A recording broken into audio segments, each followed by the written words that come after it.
안녕하십니까. 7월 29일 오전 김경국TV 시작하겠습니다.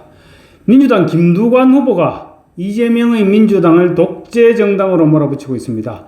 사실 더불어민주당에 더불어와 민주가 사라진 지는 오래됐죠.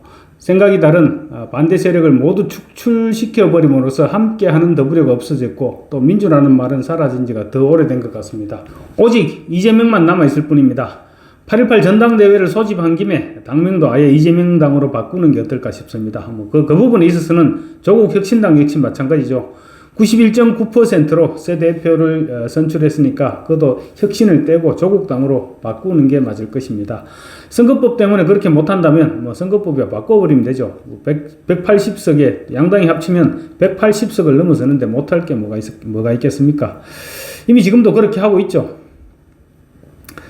김두관은 지금 이재명 당을 유신체제와 전체주의에 빗대서 비판하고 있습니다. 실상은 어떻습니까? 이재명은 지난 주말 충남과 충북 지역 경선에서도 90%에 육박하는 지지율을 확보하면서 현재까지 누적 득표율 90.41%를 기록하는 일극체제를 재확인하고 있습니다. 이재명은 지금 재판을 받으러 다니느라 선거운동도 제대로 하지도 못하고 있습니다. 그래도 권리당원 투표에서는 90% 이상의 지지를 얻고 있는 것이죠. 경쟁자로 나선 김두관 후보는 정말로 죽으라고 뛰어다니는데도 지지율이 두 자릿수에 근접하지 못하고 있습니다. 과거 통일주체 국민회의에서 체육관 선거로 전두환을 11대 대통령으로 선출할 때 그때 찬성률이 99.3%였습니다. 90%가 넘는 민주당 권리당원들이 이재명에 대한 지지율과 통일주체 국민회의에서 전두환을 대통령으로 선출한 대의원들 무슨 차이가 있어 보입니까? 저는 아무리 봐도 차이점을 찾지 못할 것 같습니다. 통일주체 국민회의 대의원이 국민의 직접 선거로 선출됐다고 해서 전두환을 국민이 직접 선출한 대통령으로 인식하지는 않았죠. 이재명 역시 권리당원들이 자발적으로 투표한다고 하지만 당내 선거에서 권리당원의 비중을 대폭 강화시킨 것이 이재명입니다. 당을 본인 한 사람을 위한 당으로 만들어 놓고 더불어니 민주니 이런 말을 입에 달고 사는 것은 솔직하지 못한 것이죠. 이재명이 가진 가장 큰 경쟁력이 위선이니까 이재명에게 진실이나 솔직함을 기대해서는 안 될 덕목이기는 합니다만 어쨌든 그렇습니다.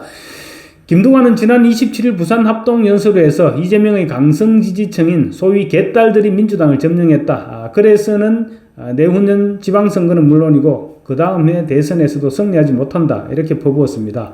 개딸 전체주의를 비판했던 것이죠. 그러자 친명 마케팅이 유일한 선거 전략인 최고위원 후보들이 일제히 김두관을 물어뜯었습니다. 정봉주는 개딸에 점령당했다는 말을 철회하고 사과하라 이렇게 요구했고, 김병주도 시대의 변화를 읽지 못하는 발언일 뿐만 아니라 열성 당원들을 모독하는 것이라면서 목소리를 높였습니다. 심지어 지금까지 김두관의 비판에 대해서 깔아뭉개고 무시하는 그런 전략을 보여오던 이재명까지 이번에는 거들고 나섰습니다. 이재명은 우리 안의 차이가 아무리 큰들 우리가 싸워서 이겨야 될 그들과의 차이만큼 크겠느냐, 총구는 밖으로 향해야 한다 이렇게 강조했습니다. 이재명이 당 안팎에서 자신에 대한 반대의 목소리가, 비판의 목소리가 흘러나올 때마다 늘 상처먹는 수법이죠. 외부의 적에 맞서기 위해서 내부적으로는 문제가 있더라도 덮고 단결해야 된다, 그런 주장입니다. 얼핏 보면 맞는 말이죠. 그렇지만 그것이 바로 김정은 유일체제인 북한이 주민들을 통제해온 방식입니다. 미제, 미국 제국주의와 미제의 꼭두각시 남조선을 상대하기 위해서 북조선 인민공화국의 모든 인민들은 단결해야 된다. 그런 논리였죠. 김두관의 주장도 같은 논리입니다. 김두관은 옛날에 북한하고 대결해야 하니까 유신체제를 유지해야 된다는 거랑 지금 민주당 이재명의 주장이랑 뭐가 다르냐. 탄핵이 우선이니까 당내의 다른 목소리는 필요 없다. 이런 식으로 주장하는 것은 전체주의 사고다라고 정면으로 들이받고 있는 것입니다. 사실 지금 이재명의 민주당은 전체주의와 다를 바가 하나도 없습니다. 21세기 대한민국에 무슨 전체주의냐 이런 말씀을 하시는 분도 계실지 모르겠습니다만 생각이 다르고 그래서 목소리가 다른 사람들은 용납하지 못하고 인정하지 않는 민주당이 전체주의와 다를 게 뭐가 있겠습니까? 독재자들이 자기 권력 기반을 강화시키기 위해서 개인의 이익보다는 집단의 이익을 강조했던 것이 바로 전체주의의 골간입니다. 이재명이 지금 민주당을 운영하는 방식은 전체주의 그 이상도 이하도 아닙니다. 민주당이 이번 전당대회를 통해 업그레이드된 개딸들의 위상을 거듭 확인하고 있는 것입니다. 개딸들은 이재명을 키웠고 이재명은 그런 개딸들의 영향력을 극대화시켰습니다. 결국 양측은 공생관계라고 할 수 있겠죠. 이재명은 심지어 원내대표와 국회의장 후보 경선에서도 개딸들의 의견을 대거 반영토록 당헌 당규를 개정했습니다. 그랬더니 개딸들은 다시 이재명에게 몰표를 몰아주고 있고 이재명이 신호를 보내는 김민석 최고위원 후보에게 몰표를 던지기 시작하고 있는 것입니다. 그런데 이재명은 왜 수석 최고위원이 될 수 있었던 정봉주를 밀어내고 김민세를 그렇게 그 자리에 앉히려고 할까요? 김민세는 김민석의 별명입니다. 탈당을 밥 먹듯이 하고 왔다 갔다 한다고 해서 김민철세, 김민세라고 부릅니다. 그렇다면 정봉주는 앞으로 어떻게 할까요? 이재명의 사법 리스크가 지금 최고조로 치닫고 있는 만큼 이번 전당대회는 민주당의 향후 향배를 결정하는 매우 중요한 행사입니다. 이재명은 지난 총선 공천 과정에서는 정봉주를 알뜰하게 챙겼죠. 온갖 막말과 비행이 드러나서 공천을 취소시켜야 한다는 여론이 빗발쳤지만 이재명은 끝까지 정봉주를 안고 가려 했습니다. 목발 경품에 이은 거짓 해명만 나오지 않았더라면 아마 정봉주의 공천을 취소하지는 않았을 것입니다. 그렇다면 그때는 챙겼는데 왜 지금은 수석 최고위원을 못하게 오히려 끌어내리고 그 자리에 김민석을 올리려 하는 것일까요? 그때는 총선에서 이처럼 압승할 것을 기대하지는 못했기 때문에 정봉주와 양문석 이런 돌격대가 필요했을 것입니다. 사법 리스크로 자신이 어떤 상황으로 내몰릴지 모르는 그런 불안한 상황에서는 물불 안 가리고 자신을 막아 써줄 호위병이 필요했던 것이죠. 정봉주는 적임자 중에서도 손꼽을 수 있는 아마 그런 스타일이었을 것입니다.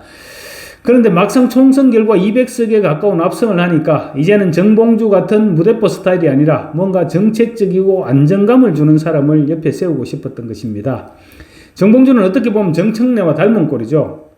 그런데 이제 대선을 겨냥하는 이재명의 곁을 장식할 액세서리로는 정봉주가 맞지 않다, 이렇게 판단했을 수도 있는 것 같습니다. 그래서 적임자로 판단한 것이 사선의 김민석 의원입니다. 김민석은 한때 민주당의 차기 주자로까지 손꼽혔을 정도로 유망한 정치인이었습니다. 그런데 노무현 전 대통령이 민주당의 대통령 후보가 된 이후 흔들리기 시작했죠. 흔들리고 후보 교체로 그런 얘기가 나올 즈음에 김민석은 민주당을 탈당하고 정몽준 캠프로 옮겼습니다. 그 부분이 결정적인 패착이 되어서 별명도 김민세가 된 것입니다. 김민석은 우여곡절 끝에 16년 만에 원내로 복귀하기는 했지만 그만큼 당내 기반이 약할 수밖에 없습니다. 그리고 열성팬도 없죠. 이재명에게 지금 필요한 수석 최고위원이 바로 그런 사람입니다. 겉으로는 무게감도 있고 좀 그럴듯해 보이지만 자력으로는 큰 일을 도모할 수 없는 김민석 같은 인물입니다.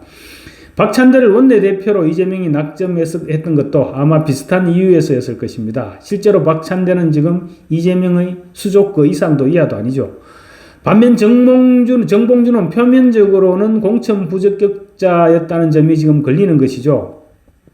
먼저 공천 시점까지 이재명이 끝까지 챙기고 싶어 했던 인물이었던 것은 맞지만 어쨌거나 공천장을 거두어들였던 인물인데 다시 수석 최고위원회에 오른다는 것은 민주당의 이미지 그리고 이재명 자신의 이미지에 먹칠을 하게 된다. 아마 이렇게 생각했을 것입니다. 이재명이 더 신경을 쓰는 것은 자신의 사법 리스크가 현실화되고 난 이후의 일로 보입니다. 그러니까 선거법과 위정교사 혐의에 대한 재판부의 1심 선고가 내려진 이후의 민주당 상황을 염두에 두지 않을 수 없을 것입니다. 법조계에서는 이재명이 1심에서 심각한 형량을 선고받게 될 것이다. 이런 예상이 파다하고 이재명 본인도 변호사입니다. 그래서 어느 정도 짐작은 아마 하고 있을 것입니다. 그렇지만 대법원의 최종 선고까지는 아직 시간이 남아있고 대법원 최종 선고를 지연시키든지 아니면 그 전에 윤석열 대통령을 끌어내리는 것이 이재명의 전략이죠. 그러기 위해서 시간을 벌고 있는데 자신에게 사법 리스크가 닥쳐도 끝까지 자기를 지켜줄 수석 최고위원이 그래서 필요한 것입니다. 그런데 정봉주는 그런 측면에서 조금 결이 다르다. 이재명이 그렇게 판단했을 수도 있습니다. 물론 정봉주가 자체적으로 큰 꿈을 꾼다든가 그 정도 역량이 되는 것은 아닙니다. 그렇지만 이번 전당대회 과정에서도 보여줬듯이 개딸들에게는 꽤나 인정을 받고 있습니다. 이재명은 바로 그 부분이 탐탁치 않았을 수도 있습니다. 그러지 않아도 정봉주는 친문이나 조국 세력과 가깝다 이런 평가를 받고 있죠. 그래서 이 사람 자기가 흔들리면 언제든지 다른 배를 갈아타고 다른 세력과 손을 잡을 수도 있다. 이런 판단을 이재명이 했을 수도 있다는 것이죠. 원래 독재자일수록 항상 누가 치고 올라오진 않을까 이렇게 견제하기에 마련입니다. 이재명이 보는 정봉주는 아마도 누군가와 손을 잡고 뒤통수를 때릴 수도 있는 그런 위험성을 가진 인물로 판단하고 있을 수도 있다는 분석입니다. 정봉주가 지금이야 배지도 달지 못한 마당에 어떻게 해서라도 물구나무를 쓰더라도 최고위원에 입성하기 위해서 이재명이 지금 충성을 다하고 있습니다.